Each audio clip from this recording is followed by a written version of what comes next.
subject I've been given to speak on, which is the whole question of crisis, rural crisis in Australia and the New World Order, is one that really needs 2 or 3 hours, but I promise to spare you that much tonight, and I hope to get you back before midnight. But something of the complexity of all this perhaps could be understood if I told you of a meeting that I had down in Victoria about 10 days ago when I was the guest speaker of the annual convention of the Farm Management Society down in Albury. And the subject I'd been asked to speak on was the New World Order, which created a lot of controversy. There was some dissension about whether I should be there speaking. Apparently it's a hot subject. But the most interesting thing to me was that the conference concluded with the convener getting up and telling the audience his experiences. He said, I have heard Prime Minister Bob Hawke and President George Bush talking about a new world order. And I was interested in that, and I wondered if it had any bearing on economic problems facing farmers. So he said, I rang the Department of Trade down in Canberra and said, look, have you any material on the New World Order, and could you provide a speaker to our forum so that we can get a bit more information? To which there was a long, pregnant pause, the other end of the telephone line. And they said, well, they did have some material on the New World Order, but they weren't quite sure if they were at liberty to release it, and they certainly didn't have any speakers. And there was a bit of shuffling around where they asked each other what the right thing to do was, and apparently nobody quite knew, so they suggested he get onto the Department of Foreign Affairs, which probably was the right department dealing with that subject. So he rang the Department of Foreign Affairs, and he said there was an even longer, more pregnant pause the other side of the line, and they said yes, they did have a lot of material on this, but they weren't quite sure how far they could go in releasing it, and beside that they didn't have speakers, and they weren't quite sure if they could help, but why not try the Prime Minister's department? So he rang the Prime Minister's department, and he said the pause there was the longest of the lot, and they said they had a lot of material on the New World Order program, but they didn't have any speakers, and the material they had, as far as they understood, could not be released without the personal go-ahead of the Prime Minister, who wasn't available at that particular time. So they were dreadfully sorry, but they couldn't help. And he said that was the situation. We have coming over our news services a whole lot of talk about the New World Order and Australia's involvement in it, but apparently we can't get government speakers to come and tell us what it's all about, and that is the reason that I'd been invited to speak. And I've got to be honest in saying that over the 20-odd years that I've been looking at this question, that's broadly been the reaction. A lot of people have a vague feeling there's something called a New World Order, but it's not one of the things you speak about in polite company, and apparently we've reached the stage now where if you want to get on in this hard, cruel world, you're not allowed to speak about politics or religion or the New World Order. And if you keep off those three, you're going to do very well. About 10 days ago, we had an article in The Australian by an academic called John Carroll, speaking about the whole question of protection of Australian industry. Now, he struck something of a blow by saying that unless we begin to do something to protect our Australian industries, it's now only going to be a short time till we have nothing left to protect whatsoever. And he made the point that since the 1970s, we have decimated half our industries in Australia. That's in a period of 21 years. Half our industries have gone. Whole range of things that we used to produce, we don't make any longer. We buy them, and we wonder why everybody jumps up and down and complains about the foreign debt. Now, I want to tell you why we've done that and how it fits in with the New World Order and what the New World Order is. I never really came across the New World Order as a subject until I was lecturing in New Zealand in the fairly early part of the 70s, and I happened to be speaking in a little town called New Plymouth on the North Island. It's a beautiful little, really it's a little fishing town that nestles under Mount Egmont, if you've ever been there, on the west coast, and I was speaking at that time on the growth of the debt of the third world countries and the fact that they'd already reached a stage they were trying to borrow money to pay the interest on what they'd borrowed previously, and there's no possible way that anybody can survive doing those sort of things. And at the end of the meeting, a lady came to me and said, look, I've got a little book that might interest you that seems to relate to what you're talking about. And I said, look, I haven't got time to read it, but if I could borrow it, I'd certainly be appreciative. So she gave it to me, and I didn't have a chance to look at it until I got on the plane coming back to Australia, and I opened it up, and it was a little book called A Common Interest in a Common Fund, which meant nothing to me whatsoever. So I began to read it, and it was written by an Australian economist by the name of Dr. Helen O'Neill, who might have been Humpty Dumpty for all I knew. But it was a story of a program that was unfolding through the United Nations for the transfer of control of all basic commodities out of nations like Australia to a division of the United Nations called UNCTAD, United Nations Conference on Trade and Development. And what was going to happen if this program was realized would be that 18 international commodity boards would be set up through this division of the United Nations, which would take charge basically of the world's foodstuffs and fibers and minerals. Now that was pretty important to Australia. It listed the sort of things: grain and meat and fibers like wool and cotton, timber, sugar, coffee, cocoa, obviously not things we produce here, but then it went on to a whole list of minerals like iron ore and coal and copper. And by the time you came to the end of the list of commodities they were considering, you'd virtually touched all what we call primary industry here in Australia.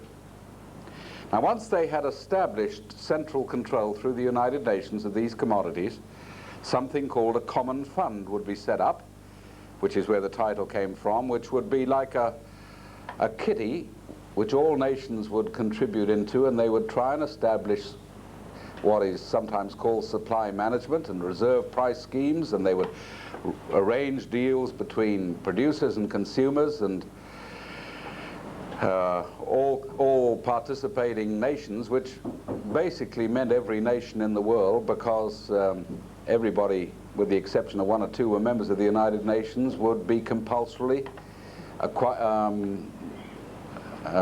required to take part in this thing.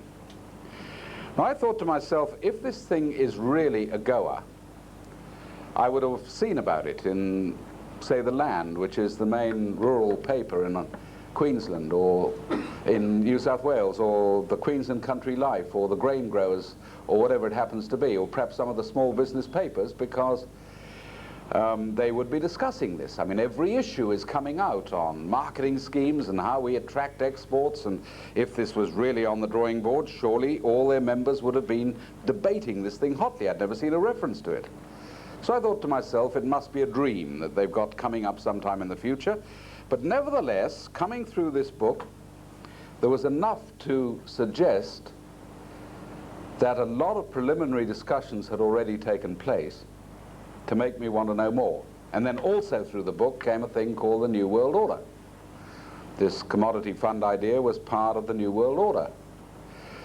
So when I got off the plane in Sydney, instead of going home, I looked up the United Nations in the telephone book, and yes, they had a number, and I subsequently discovered they had one of the top real estate spots in Sydney, in Martin Place. So I went along there and found quite an imposing building and a big staff, mainly from the third world. Obviously they weren't helping the Australian employment situation, but nevertheless, all very efficient and sitting behind computers and looking very industrious and busy. And I said to the girl at the inquiry desk, look, I've come across this little book and it seems interesting to me, and I'd like to know how it fits into the United Nations and also what this thing called the New World Order is.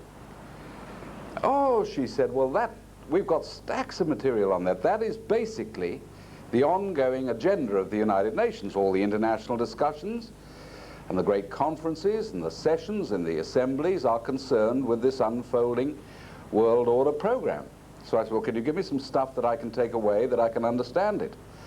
Well, no, we don't have it available to take away, but we do have a reading room, and you can go in there, and we'll provide anything you want. So I said, well, would you bring me everything that I need to understand the full ramifications? Oh, she said, that's a fair bit of stuff. And I thought to myself, this is going to take 2 or 3 hours. And she came out with a trolley about twice the size of this table here beside me, loaded up with books and pamphlets and reports that came from anywhere you can think of. The International Monetary Fund and the World Bank and think tanks in America like the Brookings Institution and conferences of UNCTAD and conferences of UNIDO and UNICEF, and then more think tanks in Europe. And by the time you've gone through all this, I didn't spend 3 hours there, I spent 3 days. Coming back every morning and sitting down and making copious notes, and I didn't even know what I was really looking for.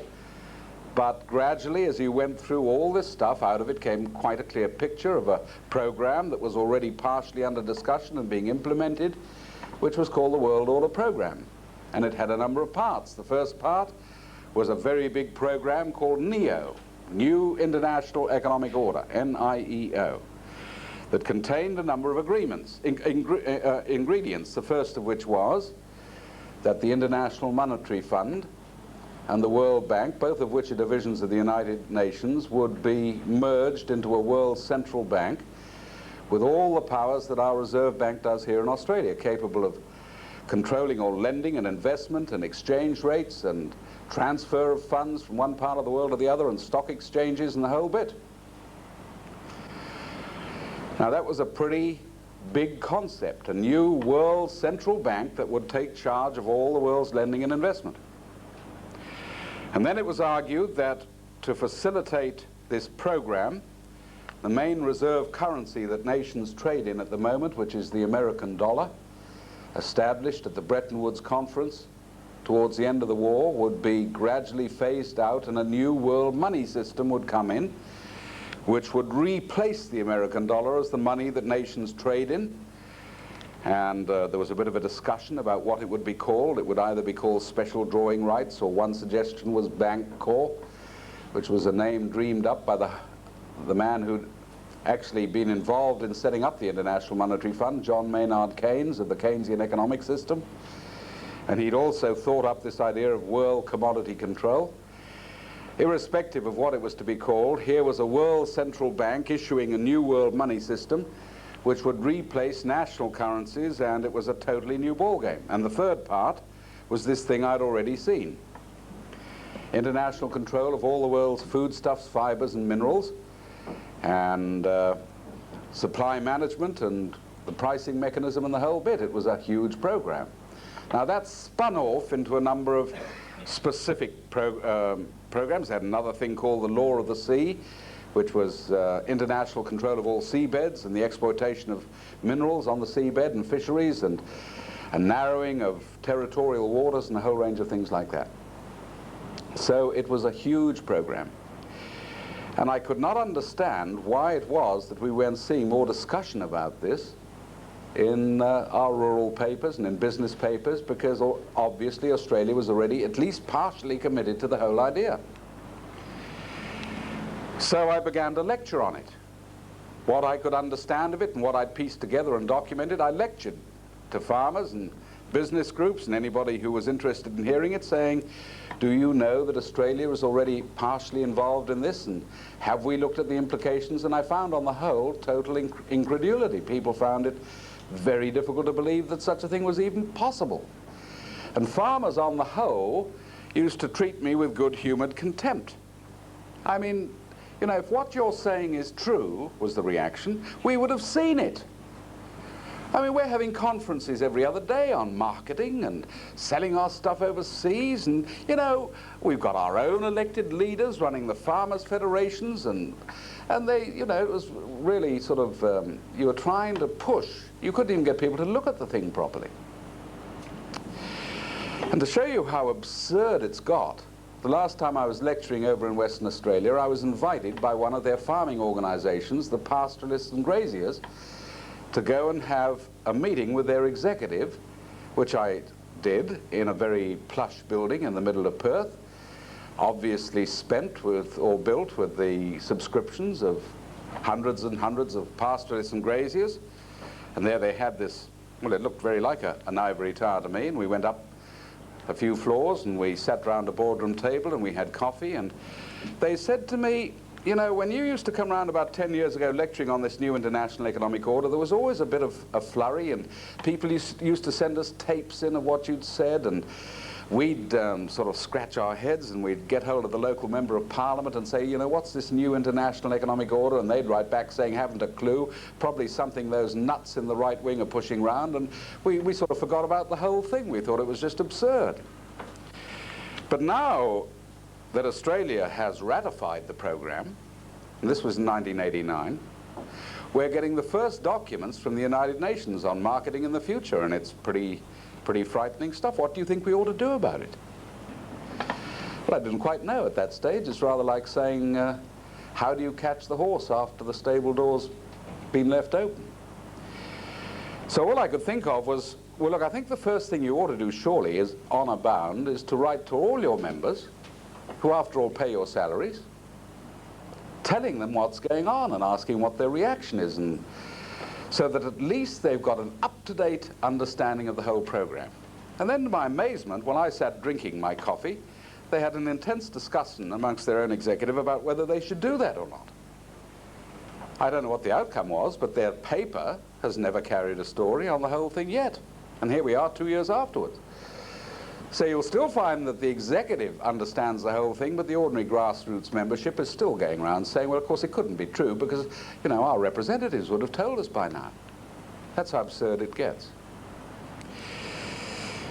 Now, it wasn't very long after that that I went back to New Zealand and was lecturing, strangely enough, in exactly the same town of New Plymouth. And that night, there was a trade union man present. And he worked in the meat works in Howrah, just outside New Plymouth. And he came up at the end of my lecture. By this time I was speaking on the new international economic order, and he gave me this little book. And he said, we thought this was double Dutch, but apparently it is the program we're all to follow, and all our trade union branches have been given a copy of this, and we're supposed to be studying it. And he said, until you spoke this evening, I didn't know what to make of it. Would you like to have a look? So I grabbed it. And again, I didn't look till I was on the plane coming back to Australia, opened it up, and there was a little book, not printed in New Zealand or Australia or London or anywhere like that, but printed by the Novosti Press Agency publishing house in Moscow. And the gentleman who wrote this little book was called Ernest Dubminsky, who was one of their top economists in the Kremlin. And there's a little blurb about him and his photo at the back. But apparently he's not working in Moscow. He is part of a team of 400 Soviet officials working for the United Nations, all on the permanent payroll. He was in Geneva. And this little book is the official Soviet evaluation of the New World Order program. And I thought, well, they won't like it very much. I mean, they went, even in the International Monetary Fund and the World Bank at that stage, they were rather hostile about the whole thing. So I opened it up and started reading, and it hit me like a sledgehammer, because right in the opening preface, he makes the point that the whole concept of a new world order was originally put on the world's agenda by the Soviet Union. And it wasn't Mr. Gorbachev or Mr. Brezhnev or even Kosygin or Khrushchev. It was Lenin back in the 1920s who developed the concept of a new world order. And the book spells out the whole concept. If you can imagine a brilliant revolutionary putting together the most vicious revolution that seized power in the Soviet Union in 1917, and then devising a program, now not looking till the next election. You see, if you become a dictator, you don't have to worry about the next election any longer. You look ahead perhaps 50, 60, 70 years, and broadly he divided his future program into two parts. One was devoted to revolution, which was aimed basically at destabilizing the Western world, the great capitalist nations, the enemy.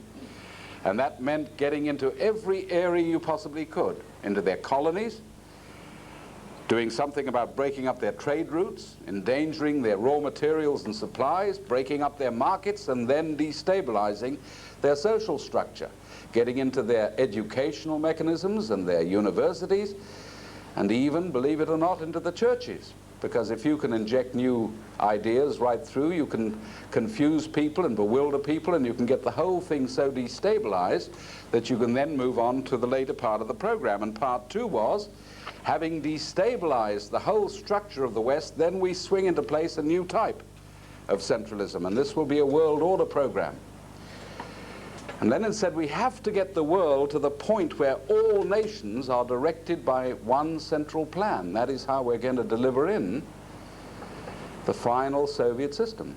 Now this was very, very important stuff. This was not some right-wing conservative out in the West talking. This was right from the horse's mouth. It was their own evaluation.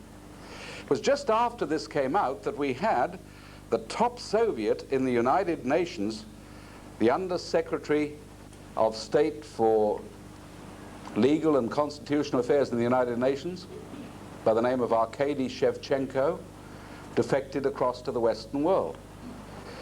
And he said, you might as well face it, he said the United Nations is the biggest control mechanism and the biggest spy tower that the Soviet Union has anywhere else in the world. Nobody really wanted to listen to that. The only paper in Australia that really carried his story was the Australian. London Daily Telegraph did a lot of work on Arkady Shevchenko, who's just drifted down into complete obscurity. So this was big stuff, and I began to look deeper and deeper into the whole question.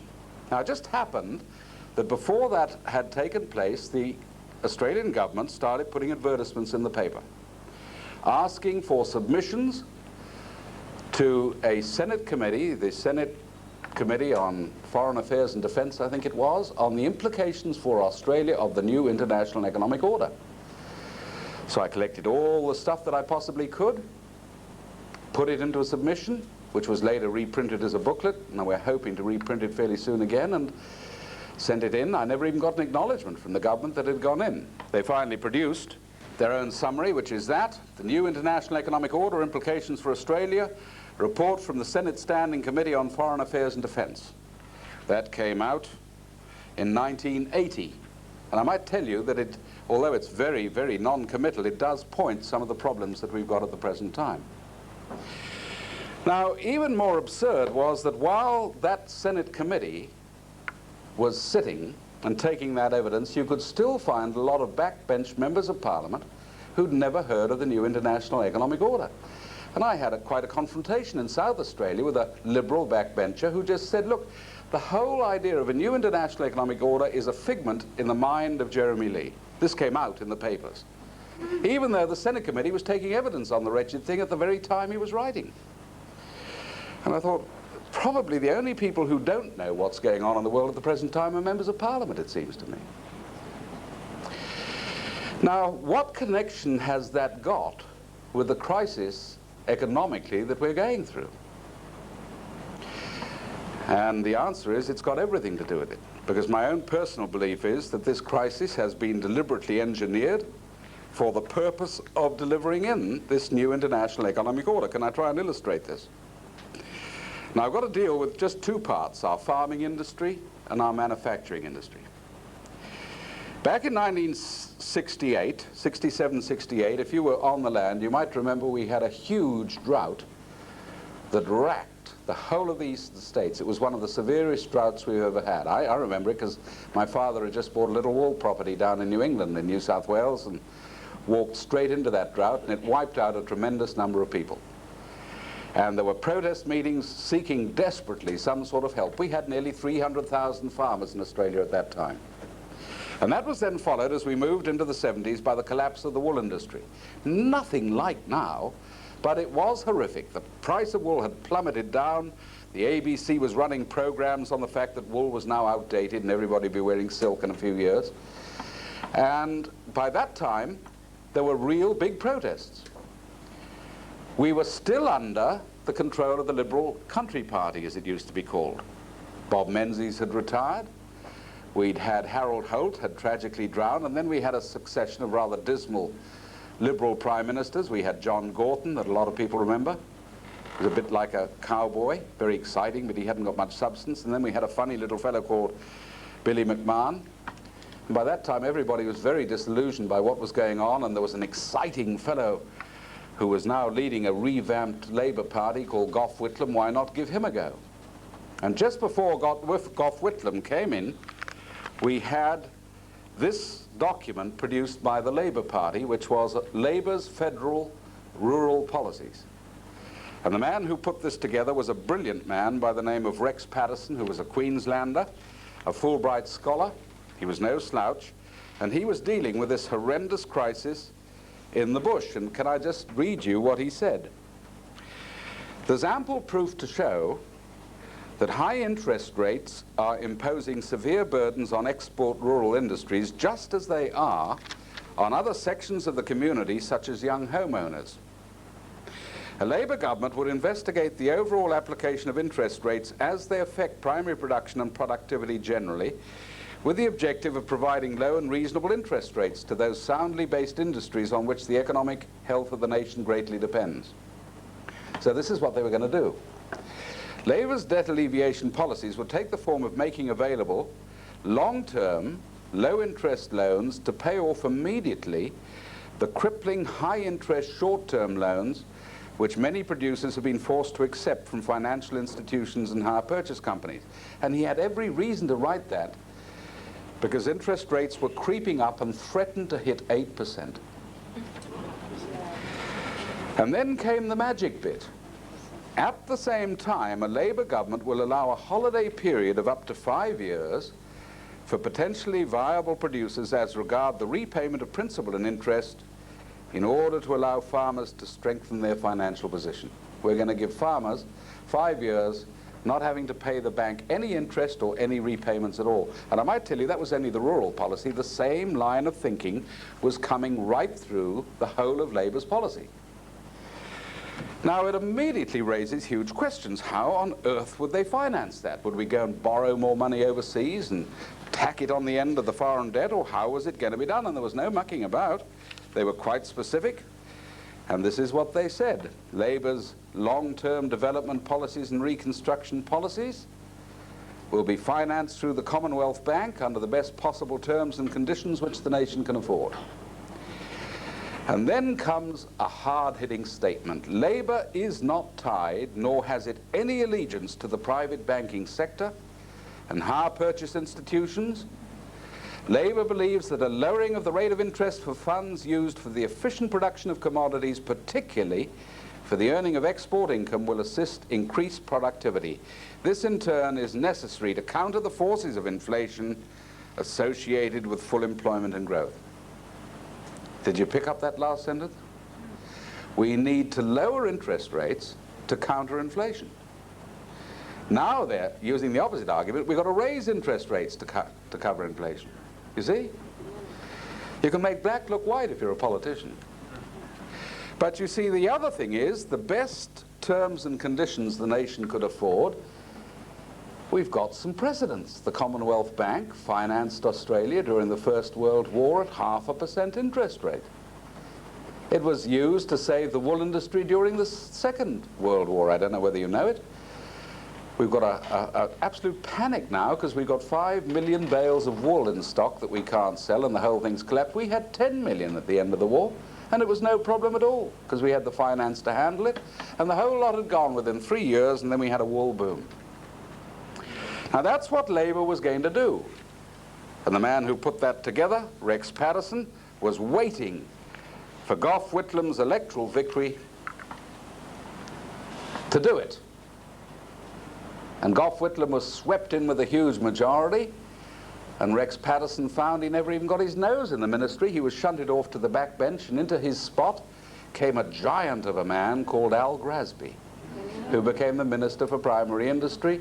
And at that moment, the whole program changed. The first steps towards internationalizing Australia had begun. The Gough Whitlam delivered Australia in that direction. He delivered speech after speech on the new international economic order and bringing in world order things. We had a lawyer by the name of Lionel Murphy who tried to bring in the first Human Rights Commission. and failed because they hadn't got the numbers in the Senate. And you want to go and read what the Liberal and the Country Party were saying against Lionel Murphy when that bill was put through, how disgusting it was, and it would sabotage Australia's constitution and goodness knows what. And no sooner did the Liberals get in when Gough Whitlam got out than they put through what Lionel Murphy couldn't get through himself. There was no change whatsoever.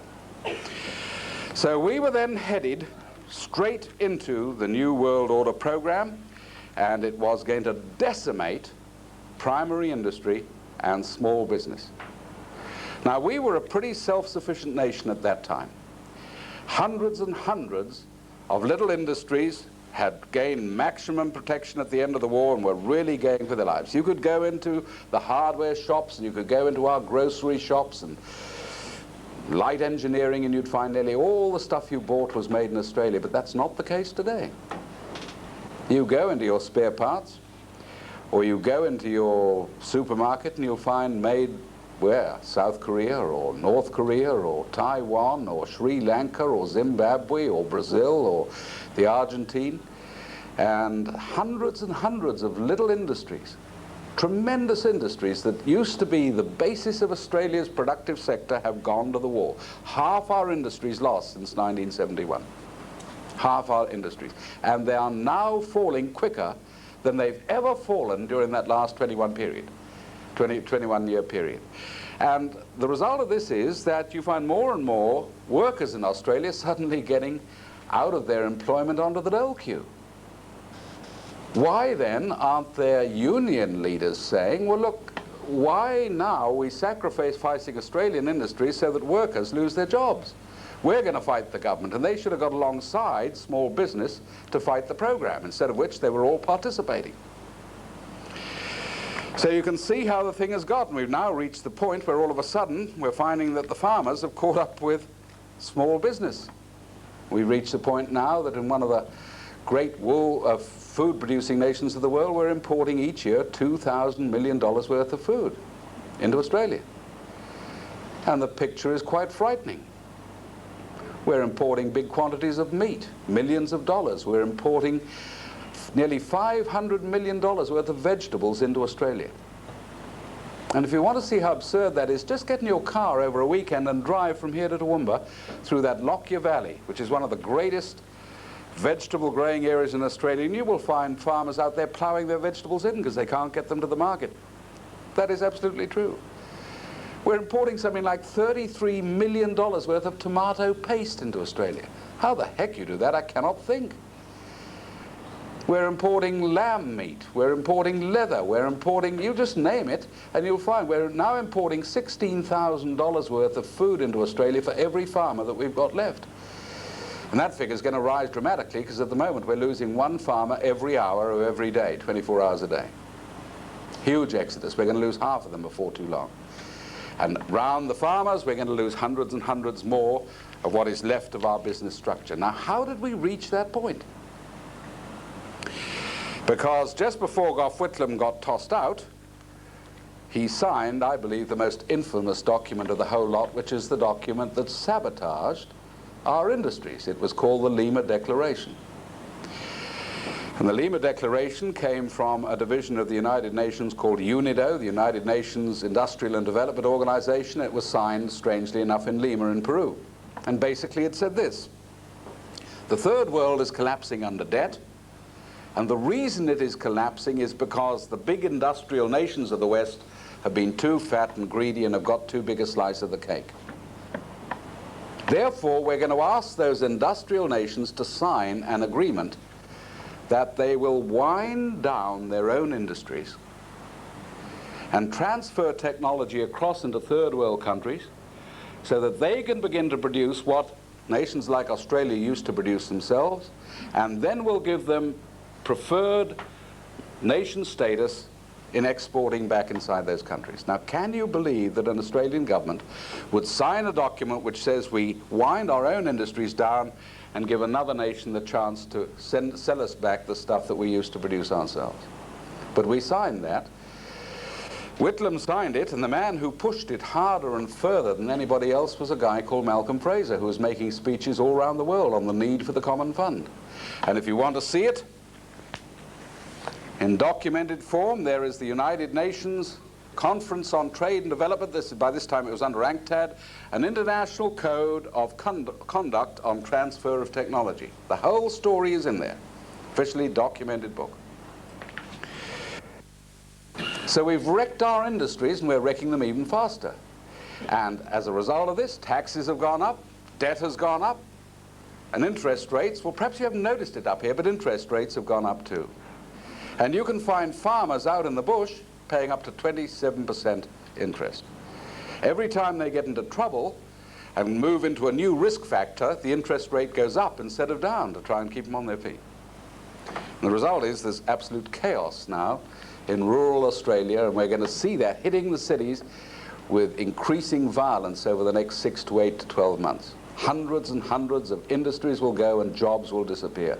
Not because we can't produce, not because Australians are bludgers and can't compete with Southeast Asia, which is the story being spun at us the whole time, but simply because we have been deliberately put under penalties which make it impossible to survive however good you are, and then accused of being inefficient when you can't keep up.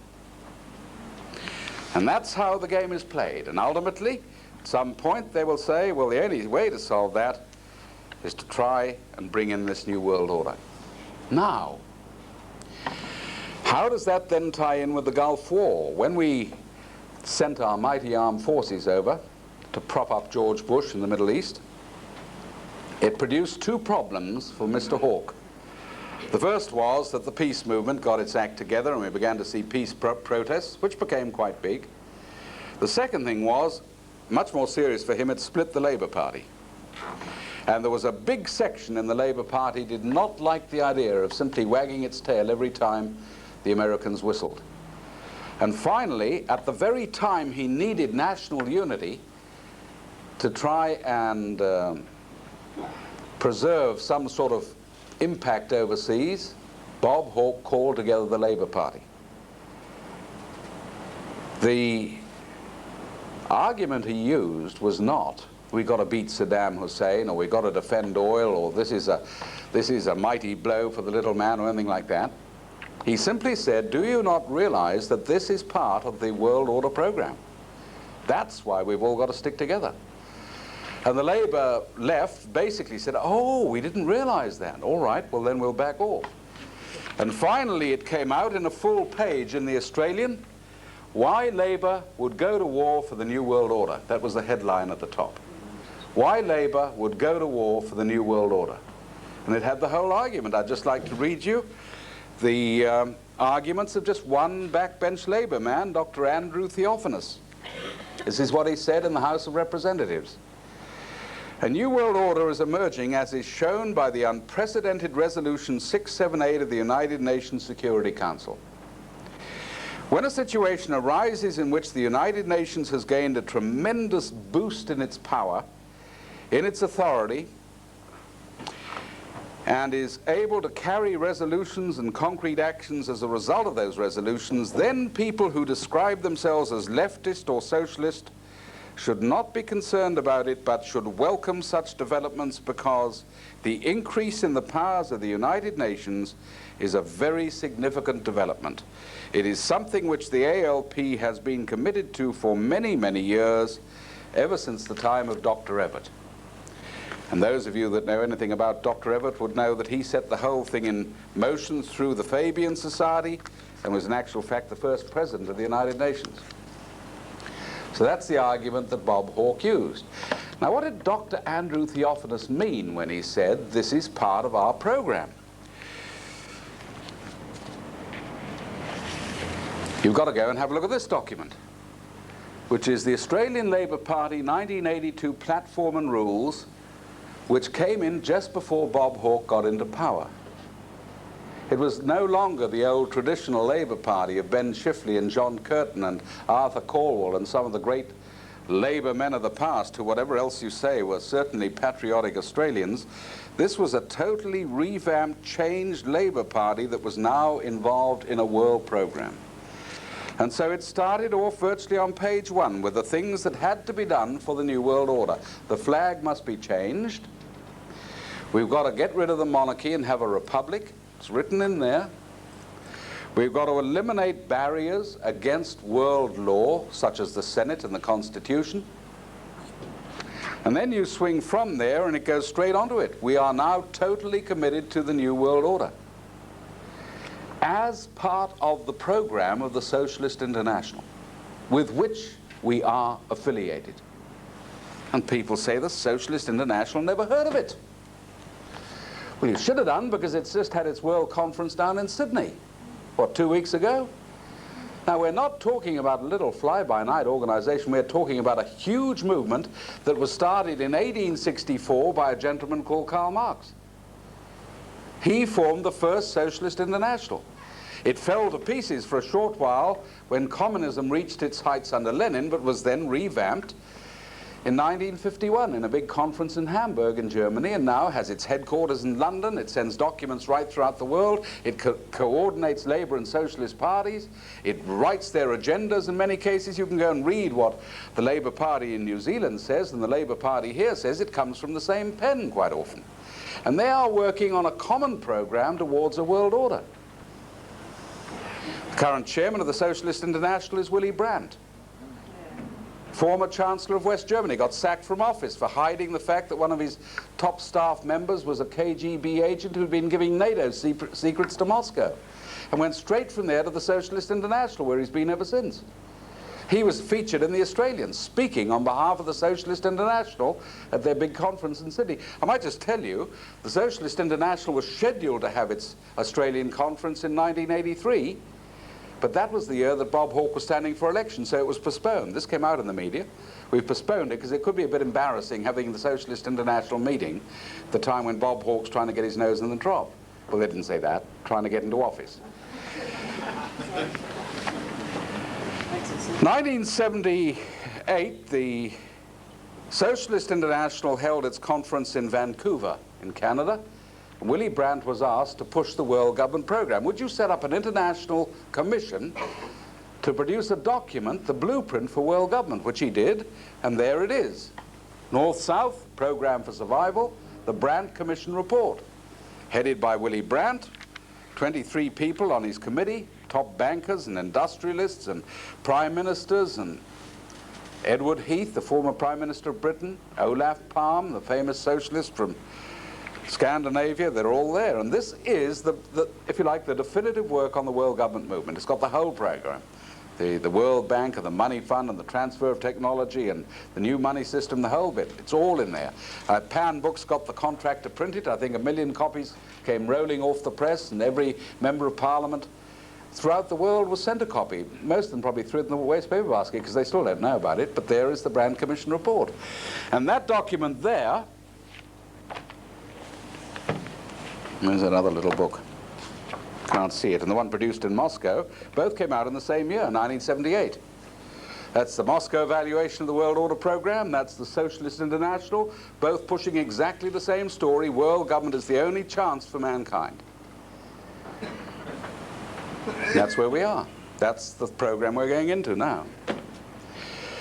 All right, now we're in 1990, 1991. How far are we along the program? Well, every paper now is coming out with a story. This has just come out in the last few months.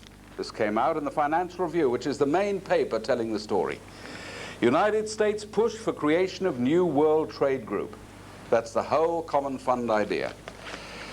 United States, grappling to adjust to the dissolution of its post-war economic supremacy, is now resurrecting the idea of an all-powerful supranational institution for world trade. Supranational means above nations, a concept it spurned and buried more than 40 years ago. The idea was originally advocated by John Maynard Keynes at the Bretton Woods conferences. The United States rejected it then because it impinged on United States sovereignty. But now is the time to accept it, you see. Or the World Negotiable Bond issue. This came out in the Financial Review as we moved into 1990. World Negotiable Bond issue. World Bank has announced plans to launch a $1.5 billion bond issue, which for the first time will be negotiable in all the world's main capital markets. The issue will be tradable in the European, United States, and Japanese capital markets. The World Bank is the largest regular user of the international capital markets, and its planned global issue will blend issuing techniques in the Eurobond and the US markets. They've had two issues since that article came out. They were both snapped up. But you see, the argument is not new. It's written as though this is a brilliant new idea they've just thought of. You can go right back to this, towards a world central bank. This was a paper given by McChaney Martin at the Peer Jacobson letter. He was the first secretary, I think, of the International Monetary Fund. This was, I think, 1980. And he just bluntly says, we are going to issue and create out of nothing. He actually says this, the new world money system. We will have to have control. Yes, it is true that it impinges on the sovereignty of all nations, but that's the price they've got to pay for order. The whole thing's set out there. Pierre Paul Schweitzer, a little earlier on, 1967, issued a statement in which he said, we're simply going to create out of nothing the new money that the world is going to need.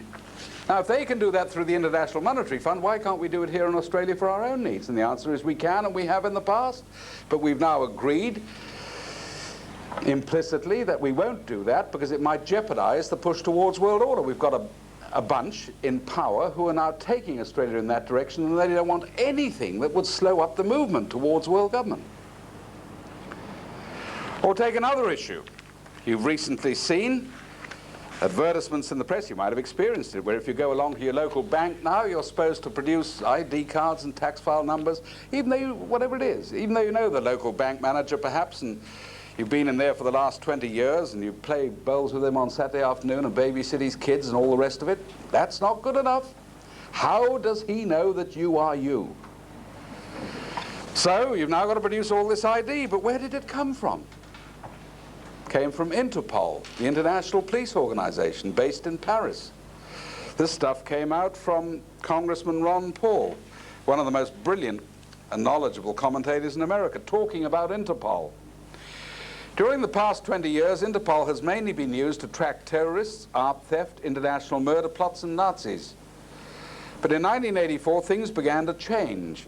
John Simpson, then director of the United States Secret Service, was appointed as the president of Interpol. 1 year later, Raymond Kendall from Britain was appointed to oversee the daily operations of Interpol. In late 1985, top police from 140 countries met in Washington, D.C. for 8 days for Interpol's first meeting in the United States in 25 years. President Reagan and Attorney General Edwin Meese addressed the crowd. The proceedings were not, of course, open to the public or the press. Since Interpol's activities are no longer confined to real criminals, with, quote, financial criminals and money launderers prime targets, and since the Federal Reserve defines financial crimes and money laundering as not filling out the right form at the bank when withdrawing our own honestly earned money, we should be concerned. Here are the goals of this new pact. 1, industrial countries will adopt the strict reporting requirements of the Basel Committee, which is an international banking group. 2, the countries will then adopt the same laws and regulations concerning movements of cash around the world. 3, all banks, bankers' associations, and police within the trilateral countries will share information with every other bank enforcement agency. 4, regulators, bankers' associations, and law enforcement agencies will merge their enforcement techniques.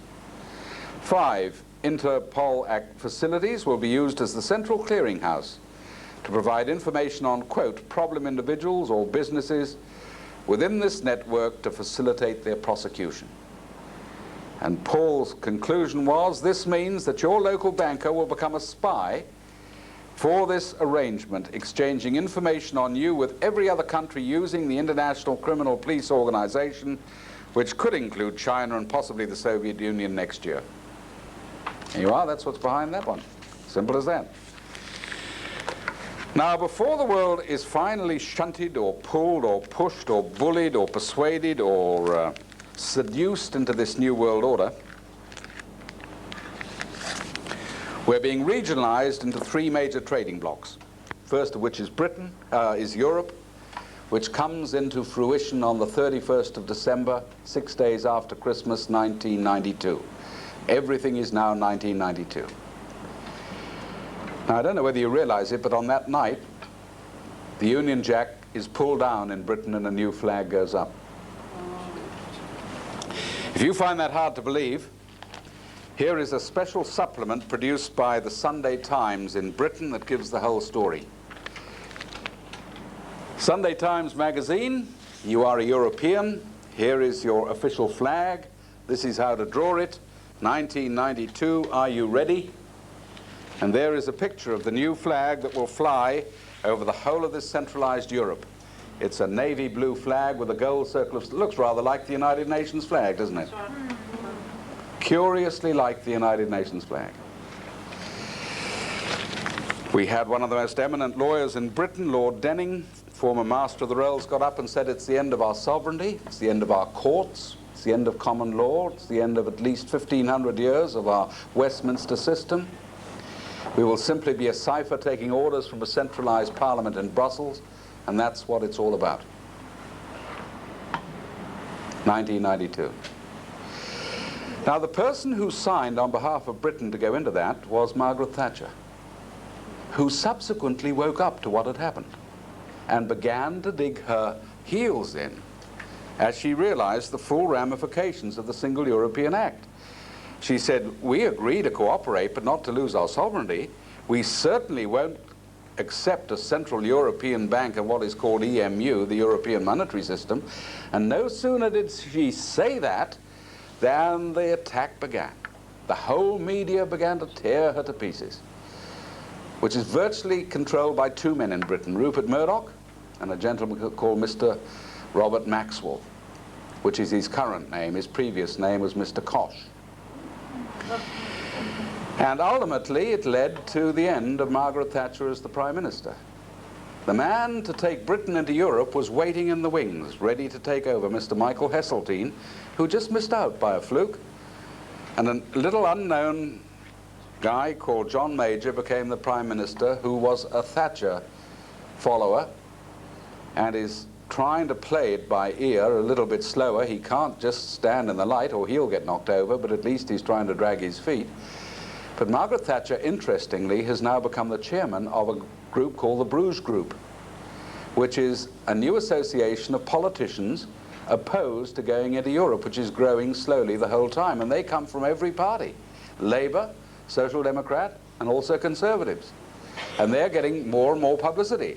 They can't knock her off the perch now because she's already done, and she's probably going to do more good there than as the Prime Minister. Rather interesting. And the opinion polls in Britain show a great hardening towards this idea. So much could happen between now and 1992. But, just after she signed the Single European Act, onto the world stage bounced a new figure by the name of Mikhail Gorbachev. He just came right out of the blue. Nobody had really ever heard of him. But he said a very interesting thing. Yes, I am a convinced Marxist-Leninist. Always have been, and I still am. But I'm a different one. I'm a nice one. Why? Because he wanted to bring the Soviet into this new world setup, and you can't do that while there's an Iron Curtain and a Berlin Wall. So he had to create the atmosphere in which the change was occurring. And he was faded through the world. The man who's bringing glasnost and perestroika went to America, got a ticker-tape welcome. They had Razor Gorbachev written up in every ladies' magazine. All the little sort of finicky things that housewives pick up, you know, where she was buying her underwear and what fur coat she was wearing and what lipstick she wore and how many grandchildren. It was all just human interest stuff, but did they get sucked in? And he ended up getting the Nobel Peace Prize. The man who's driving the tanks through Latvia and Lithuania at the present time, the Nobel Peace Prize. You see, he made one mistake. All that stuff was for the West to believe, not his own people. And they began to take it seriously. And they said, thank you very much. Yes, we'll have some dissent now. Yes, we'd like a decentralization of power. Yes, we would like our own government back. Well, they weren't supposed to do that. And now he's finding that he's got the tiger by the tail and he doesn't know how to let go. He's going to be consumed by the very thing that he thought he was shaping. The second block, North America. North American bloc is being rushed through at the present time. Now this has only come out in just the last few weeks. This was the headline, the leading article in the Financial Review, February the 7th. There we are. North America builds own trade bloc. the merging of Canada, United States, and Mexico to begin with, then to be followed by countries in Latin America and the Caribbean. And it is not just a common market. It is political. They've got to have common legislation, all the ingredients that are being shaped in Europe, free movement, free travel, different passports. And then there's a third block, which is the Pacific Rim block. And the architect for that is a gentleman called Robert James Lee Hawke, pushing that as hard as he can. And I want to tell you, it is a central political idea. The book, The Pacific Parliament, has already been written by Mike Moore, the former Prime Minister of New Zealand for a short while before he got hoofed out. He took over from Longy. He has written the definitive work, the Pacific Parliament it's called. And the idea is that you have a bloc now moving from the Soviet Union itself, that's the western part, right through China, including the two Koreas, including Taiwan, which is, of course, not supposed to be there at all, it's simply part of China. The whole of Indonesia, which we forget, is the biggest Mohammedan country in the world, bigger than anything in the Middle East. Bring in the Philippines, bring in New Guinea, bring in Vietnam and Laos and Cambodia. And tacked right onto the bottom of that is a little, well, it's not a little, it's a big island continent inhabited by the sleepiest, dopiest, most materialistic, self-centered people in the world today.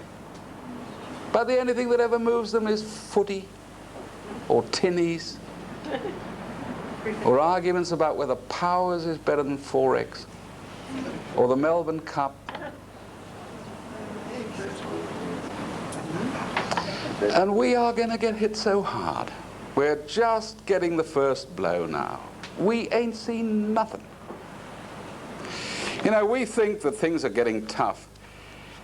Boy, what those people behind the Iron Curtain have gone through. I remember many of them, you know, Ukrainians and Latvians, they come up to you at meetings and they say, why can't the Australian people see what's happening? Do you know that we are training young people through our educational system that don't even know their own history?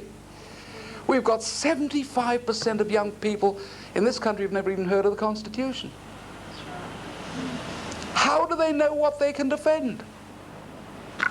They know all about everybody else's dream time, from the Eskimos to the Sioux of North America or something. But talk about their own history and their own heritage. And that's where we are at the present time. Sometime, I don't know when, I'm certainly no prophet, and I don't want to start trying to prophesy, but I would imagine between now and the end of the century, we are going to be brought to a point of no return. We haven't reached it yet. Which way does Australia go? Because you see, there's one vital question we've got to answer. If we go into this world government, even piecemeal, what happens to our Constitution? Which is the founding document that put this country together. We all voted the thing in by a referendum in this country. The decisions made in Australia are made by the Australian people, not by the United Nations or anybody else. Yes, we want to cooperate with other nations, but we don't want to lose our sovereignty, surely. We the people, it says. And then that phrase, humbly relying on the blessing of Almighty God, which wasn't even in that Constitution originally, until a huge campaign said, let's put those words in. That's where truth and freedom comes from. And then it sets out the rules. This is the Parliament. This is the upper house. That's the lower house. That's how the judges are appointed. This is how we have elections. These are when the elections will be. These are the powers the government shall have, no more and no less.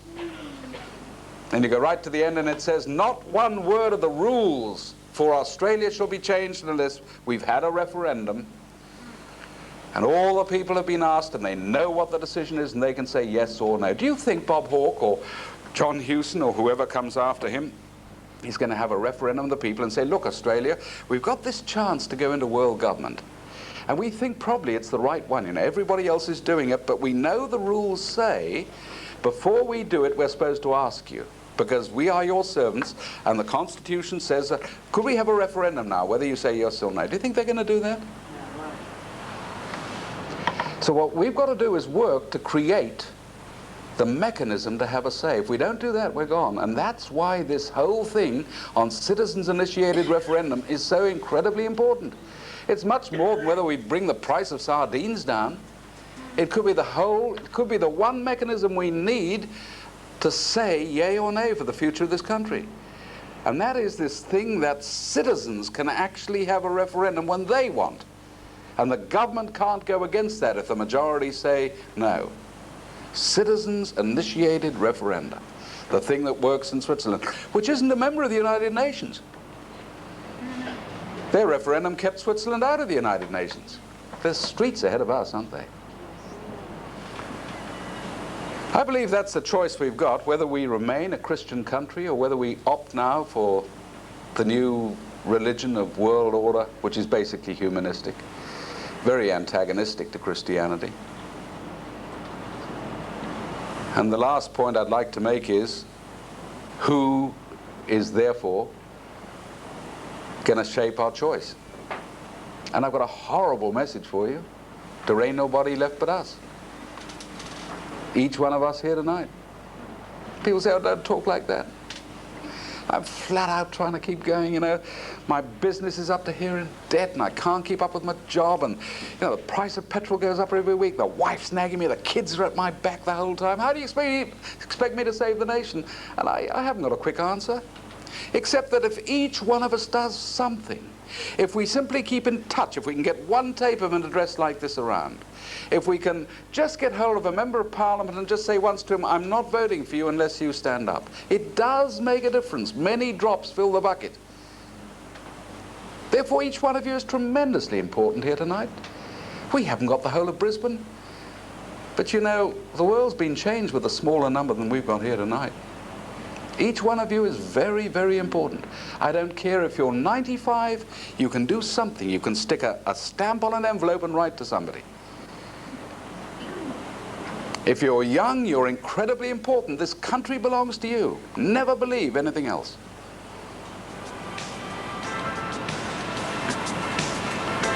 But we better get started because we haven't got too much time. Thank you very much.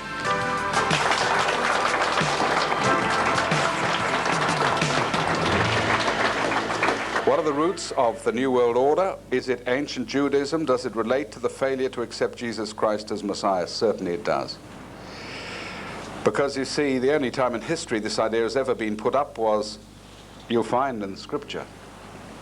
The devil took Christ onto a high mountain in the wilderness, showed him all the kingdoms of the world in a moment of time. Latin America, whole of the Pacific, North America, Africa. And the temptation was, how would you like power over all that? Must have been fascinating. You could do anything you wanted. You could have everybody dressed the same.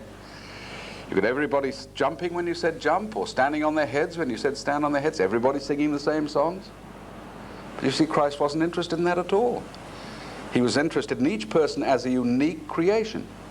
What happened inside that particular person? He was much more interested in people as such than he was in systems. It seems pretty fair to me to ask, if Christ rejected that concept of centralized world power, who do we trust to run the world? Who are we going to have as the first world president, mapping out all our freedom? Who do you think, what individual is going to deliver peace on earth, goodwill towards men? Mikhail Gorbachev? Or Malcolm Fraser? Or Gough Whitlam? Or Dame Edna Everage, perhaps? You know, it's horrific when you start talking like that. It is an attempt by man to play God. I really believe that.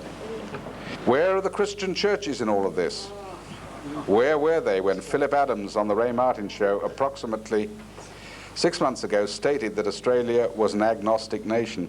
How did the Christian churches allow an agnostic prime minister, move an atheist into the office of Governor General as Queen's representative in Australia? After all, the Queen is defender of the faith. I couldn't agree more. I don't know how to answer that except to say that on the whole the churches have let the show down completely. Absolutely.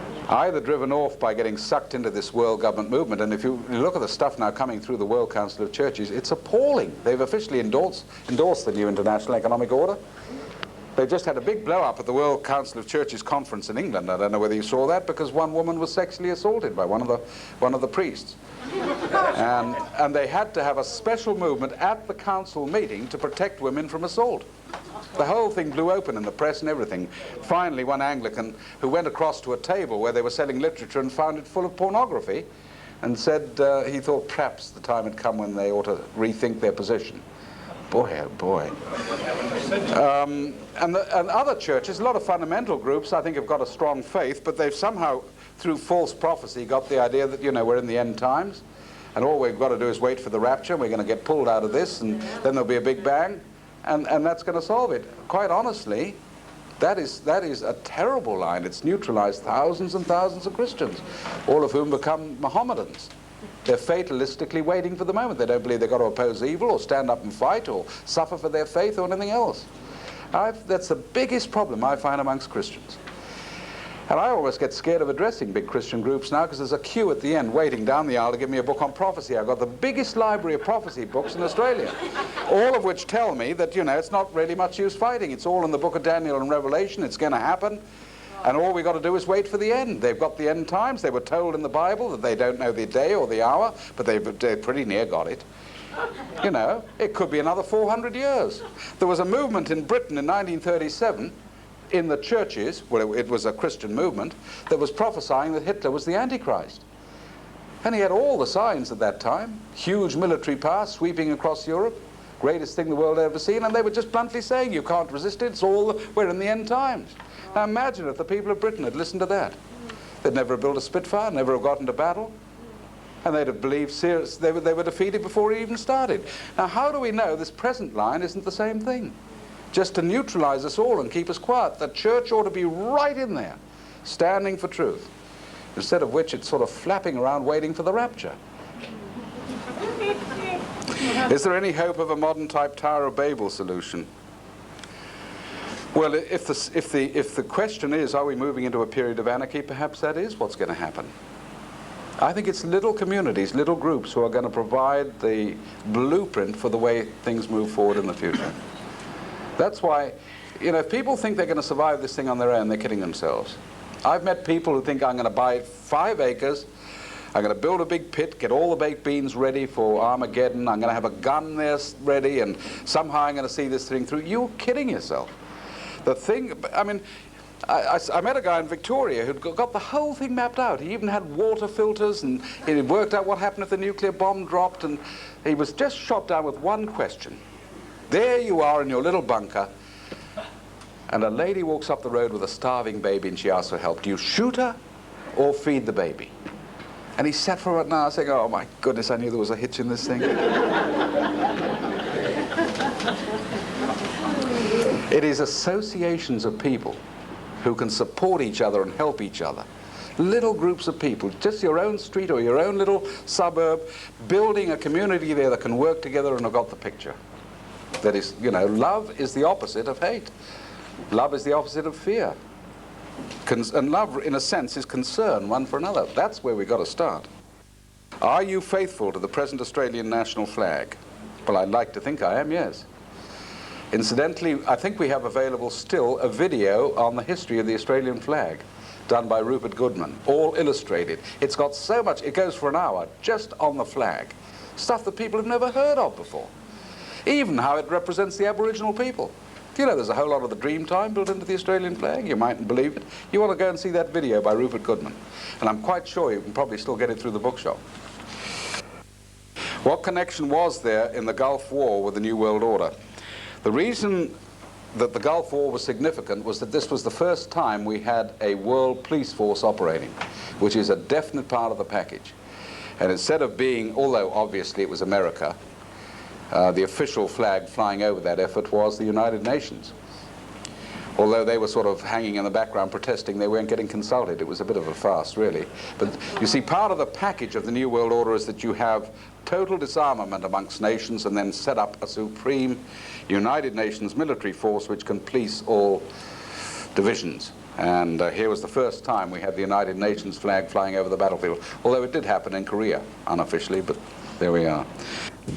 Who will benefit from a New World Order To which I will say nobody will benefit. Nobody will benefit.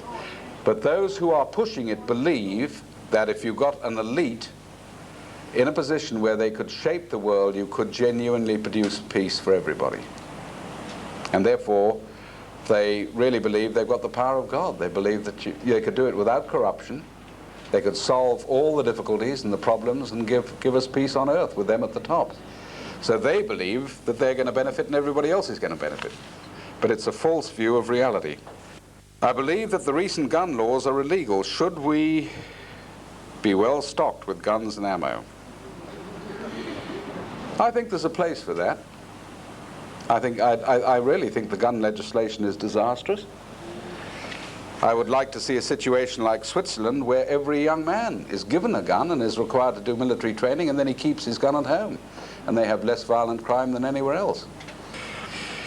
My question is that you give a short example of a letter so that those who wish to write will do so effectively to their MP. Also, the person in charge is God, so pray in faith that he will save Australia. I'm right with that. I agree with that. But let us not believe that if we just sit praying that that's going to solve it. We've got to pray and act together. In other words, you've got to pray as you act for this nation. There's a lot of people thinking that prayer and nothing else is all that's needed. I don't believe that. A sample letter, I think just a polite letter saying, dear member, I think my own opinion is at the moment, don't worry about the Labour Party. It's beyond saving. I think it is committed. At least it's got the courage to be open what it believes. It's said what it's going to do. It is committed to world government. Why are they going to change? I saw somebody go up and speak to Gareth Evans once and said, look, Senator Evans, are you for world government? He said, sure I am. It's in our policy. I've always believed in that. Well, whatever else you say about him, at least he's open and he says it. What I hate are the parties that have in their objectives, we stand for Australian sovereignty, and then are going along with it when they're in.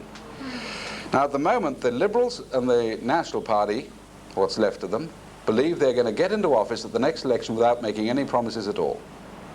Labour's making such a mess of it, they're just going to walk in, and basically the word has got out, don't commit yourself. And I think somehow we've got to shake that. We've got to shake them until they say, we just say to them, please understand, I'm not going to vote for you at the next election until you answer some basic questions. I would like to support you, but I feel I cannot at the present time. Questions are, do you stand for the New World Order, or do you stand for Australia's sovereignty? There's a good one. And then go on from there. If I think that you will really stand for this country, I will consider voting for you, but please don't count on my vote yet, because at the moment you're not standing up strongly enough. That's the, just sort of thinking off the top of my head, the sort of letter that is going to make a bit of a dent. You say that children are our future. How can we assure that our children are taught the proper values you talk of? Oh boy, that's a hard question, isn't it? All I can say at the moment is, you've got to teach them as much as you can at home. Don't ram it down their throats, but at least give them our heritage. We've tried to do a bit on that. We've got a very good video on 3 papers now, our flag, our crown, and the Constitution. If you don't do anything else, it's very well done. It's beautifully illustrated with pictures, so that I've shown that in schools, and the kids have said it's just marvelous. And I think we showed it here one night many years ago. We had 2 Republicans came that night, and both came up afterwards and said they could, for the first time, saw the value of the monarchy in the flag. They'd never seen it before, never been explained. So that's a start. But it needs much more than that, but that's a good start. What is the position of Africa and India? Africa, north of South Africa, is virtually a write-off. And I believe the factor there is AIDS. The decimation of the AIDS question in Africa is so great now that I don't know what's going to happen.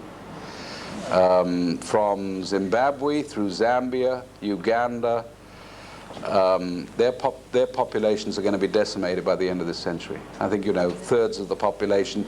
I met a guy who'd just been through Zambia the other day. He said there are no middle-aged people at all.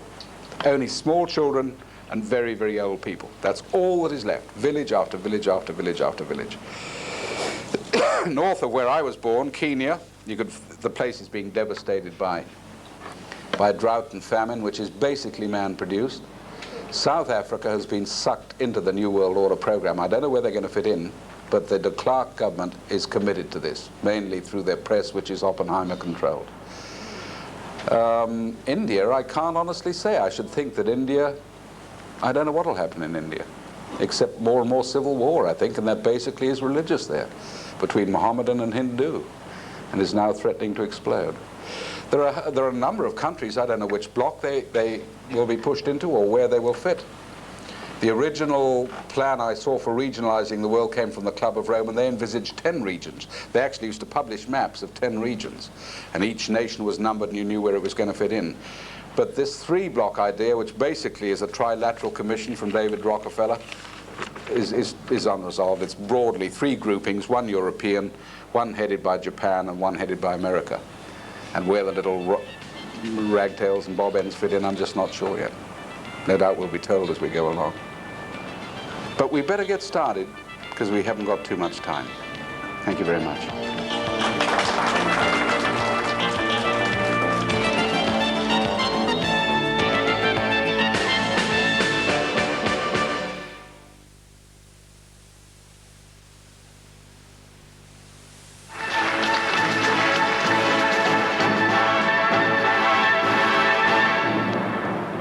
Tonight I want to talk about what I consider to be a very serious issue and something that has worried me, and I first wrote about the problems in Australia over 2 years ago. I wrote about this particular issue some 18 months ago because I really do see it as the potential solution to the type of problems that I think faces this country but also governments right around the world.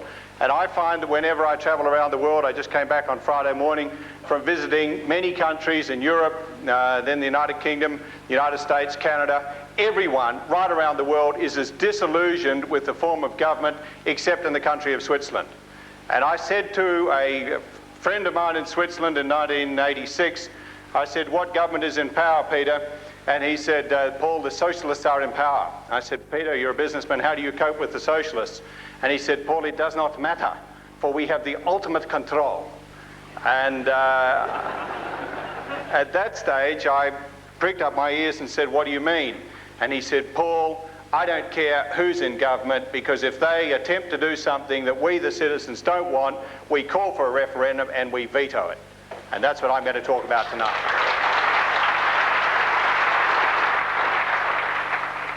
How does it work? Well, it works very similar to this. In Australia, and I'm relating it to the Swiss system, but I've allowed for our vastly increased population. All you have to do, if you don't like a law and you'd like to get rid of it, or if you don't like the idea of a proposed law and you want to scrub it before it ever gets in, you simply collect 100,000 signatures. Those 100,000 signatures could be collected by a union that doesn't like what's being done. Could be collected by a church group that doesn't like what's being done. It could be collected by chambers of commerce or Rotary or whoever feels that the need to get rid of a certain bit of legislation. Once you've collected the signatures, it simply means the issue must be put to referendum. And then ultimately the majority will decide whether or not that decision goes ahead. So I'll come back to it later, but it doesn't mean that pressure groups can use it. It just means a pressure group, if they want to, can call for a referendum. Let's look at the recent decisions made by the Swiss people. Would you believe it that the socialist government in Switzerland tried to introduce a 38-hour working week? The Swiss people realised that if you cut your working week, you get less productivity. When you get less productivity, you become less competitive. When you become less competitive, you sell less goods and you get rid of real wealth. And the Swiss people showed common sense and said, no, we don't want it. They called for a referendum and they outlawed the law that the government was trying to bring in to force people to work 10% less. They also then voted not to join the United Nations, a very significant move. They didn't want to join any world body. The next thing is, back in the 70s, the government said that the Swiss people really needed to have autobahns through the country from Germany through to Italy. The people said, we don't need autobahns. Why do we care? Why should we provide a road for the Italians and the Germans? What we want is hospitals. They literally made the government stop pouring the concrete. They got their hospitals, and then the government went back to the people and said, can we build the autobahns? The people said yes. Interesting, people say it'll be used and abused. It's been in there for over 100 years. In fact, since 1848, there's only been over approximately 300 issues in that time that the people have called for a referendum, and approximately 50% of those were approved. In other words, the government was endorsed on approximately 50%. Many of the others, the government amended the legislation and then got it through. And obviously the abhorrent ones they didn't get through. It's not just in Switzerland, ladies and gentlemen. The system of referendum was initiated in Switzerland. There are numerous states in the United States of America have the facility, not the nation as a whole. There is also in Italy a facility. There is facilities in many countries throughout the world. And if I have time, I'll show you a few other examples. But look, most people in the world, unfortunately, are negative. You know, everyone wants to say, oh, look, it's a great idea, Paul, but it won't work. And sadly, most people don't say, why can it work? They say, why won't it work? So let's go through the negatives, and I believe this covers all of them. The first thing is most people say, oh, Paul, I don't want to go to the polls anymore. Well, what they do in Switzerland, they lay down in advance the referendum dates. You know that there will be 4 referendum dates. There may be no referendum issues, but you know, for example, on the 1st of February, 1st of May, 1st of August, 1st of November, there will be a referendum date. So you can plan, you can put it in your diary, and what I say to any person who says that I don't want to go to the polls 4 times a year, if you're not prepared to put aside an hour 4 times a year, you really shouldn't be sitting here and you don't care about your country, and the person who says that doesn't care about their country.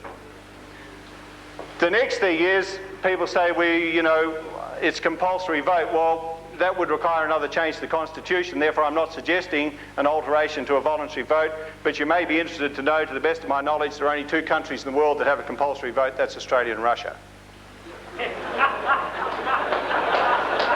The next fact is simple methods.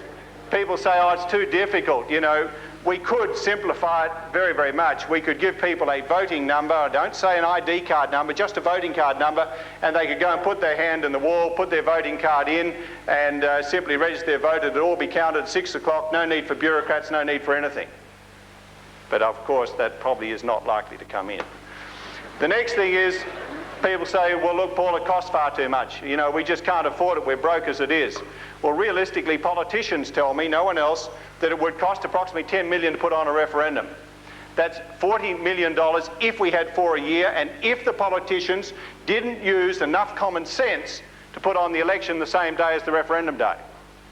So let's assume that the worst is 4 a year. That represents, would you believe it or not, 0.05 of 1% of the federal government expenditure, which is in the vicinity of $80 billion a year. So 40 million sounds insignificant. Put it into figures, raw figures, $2.50 per Australian per annum.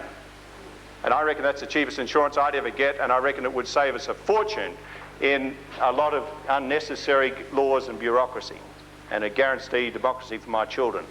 The next thing is they say that pressure groups can organise a referendum. They say that, oh, unions will get hold of this. They can't. As I already said before, they can organise a referendum, they can collect 100,000 signatures, but then it must go to the people. Currently, pressure groups control the elections. This nation is run by 6% of the people who swing their vote to the person that promises them the most. The next thing is they say it interferes with the parliamentary process. Well, no, it doesn't interfere at all with the parliamentary process. They carry on doing their job exactly as is, hopefully a bit better.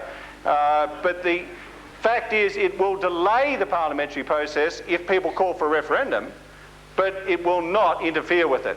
It is simply the power of the people to veto. I'm not suggesting at this stage that we initiate referendums at all. In other words, that the people initiate laws. I'd like to see that in the future, but let's leave it at the moment to veto, because we don't really need new laws. The next thing is people say there are delays in legislation becoming laws. Well, if we did without legislation for the last 200 years or since Federation, does it matter if it waits 3 months until we see if people collect the 100,000 signatures? You know, if you say people are avoiding tax, they've been avoiding tax for years. If that's the big emotional bogey that you're being told, but there's far more issues than tax, and 9 times out of 10, we're told things are about tax. Well, if someone avoids tax for another 3 months, that doesn't worry me, because I'd prefer to have the right to veto it.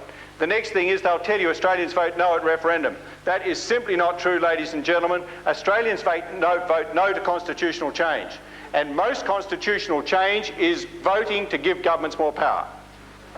And that's what they vote no to. But in various state referendums that have been held over the years, 16 out of 28 were passed, which were things like Sunday drinking, daylight saving and issues of that nature, which, by the way, you'll notice is about half, which is about the same as Switzerland. Let's be more positive. Let's look at the advantages.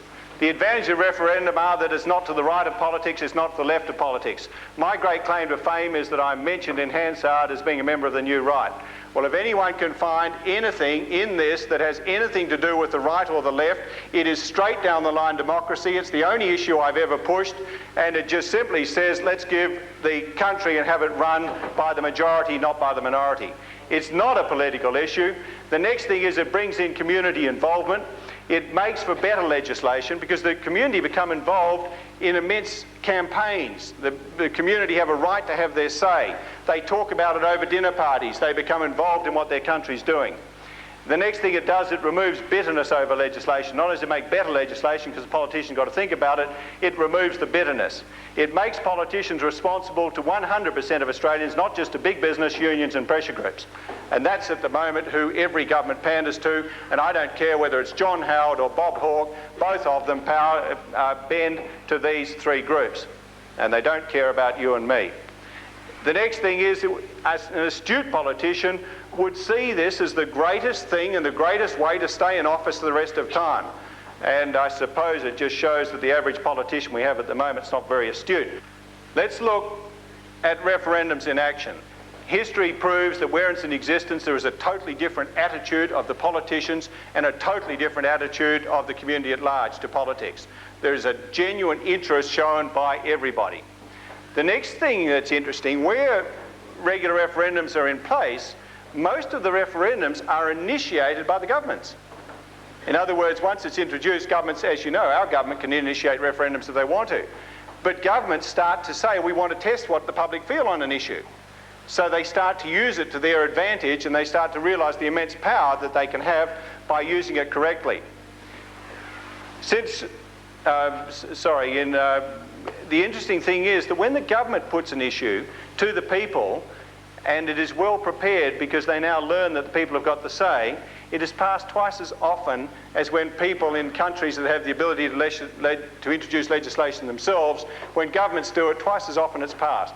Again, I stress in this country, as at this stage, I'm not recommending that we have the ability of the people to initiate legislation. It would be far too much for politicians to accept at this stage, because they'd think they were totally out of a job.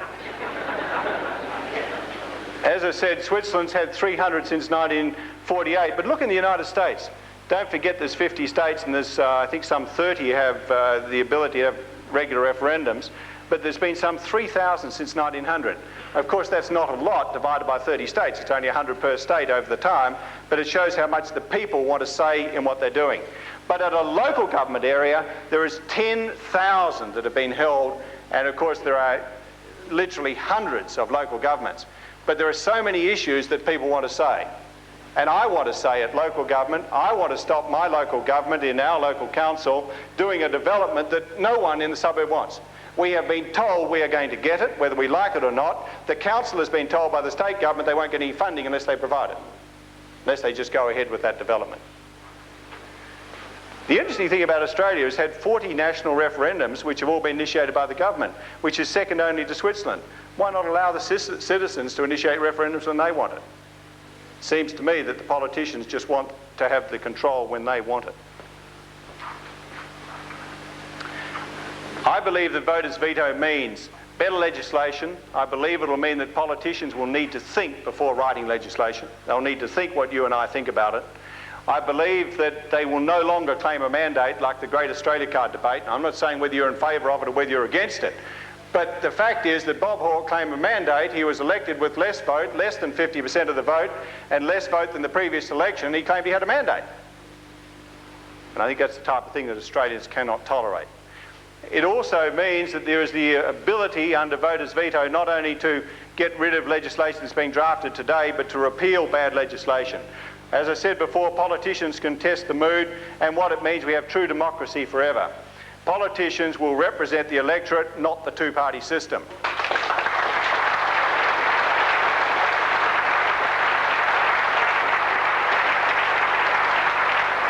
what really annoys me and makes me intensely annoyed and makes most thinking people intensely annoyed, that when our federation was set up, when we voted for our politician, we voted for someone to represent our local interests. The upper house was designed totally for people to represent national or the state interests. And today, as we know, that your local member represents the party line and the upper house represents the party line. How are we going to go about making sure the public get to know about this? Well, it is absolutely amazing. Since I wrote about this in May of 1986, no one knew about it. No one understood anything about it. And today it is an issue that's being raised in major newspapers around the country. It's being raised on radio programs around the country. It's getting immense publicity. But what I am involved in doing is producing a special tape that can go to people that you'll be able to hopefully get access to here through this group. But we will be making sure that goes to special interest groups, to anyone who is interested. If you belong to a Rotary Club, to a Chamber of Commerce, to a Junior Chamber of Commerce, Apex, and you're interested in getting this across, we'll be able to provide the tapes to you at a very, very low cost. We'll be doing box drops, we'll be doing advertising, we'll be doing word of mouth, political lobbying, public meetings such as this. I promise you, ladies and gentlemen, we've come a long way in 18 months. It can and will happen, and whatever you do, not forget the power of one. The power of one is the power of you. You can walk out of this meeting and say, wasn't Paul Terry fantastic? Gee, I enjoyed Jackie, and Howard was simply brilliant, and then do absolutely and utterly nothing about it.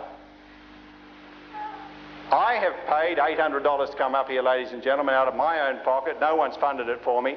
I have come up, I have put 18 months of work into this. I ask nothing more of you people than to make a commitment to yourself, if you believe in the cause, to do something about it and to go out of this room and say, I will tell 20 people about it. I will buy 20 tapes. I will take 20 tapes to other people. I will make sure they listen to them. I will help explain the problems that are as part of this. Then I believe you will have done your part to make sure that this message gets across. The power of one is you. Ladies and gentlemen, I've said a lot in a very short time, but regular referenda means permanent democracy. It means return of power to the people right where it belongs. If you want a gift for the next 200 years, don't worry about giving Australia a sailing boat or an opera house or a parliament house that costs $1,000 million. Let's give our children permanent democracy. Let's guarantee and restore that democracy and make it the greatest gift for the next 200 years. Thank you, ladies and gentlemen.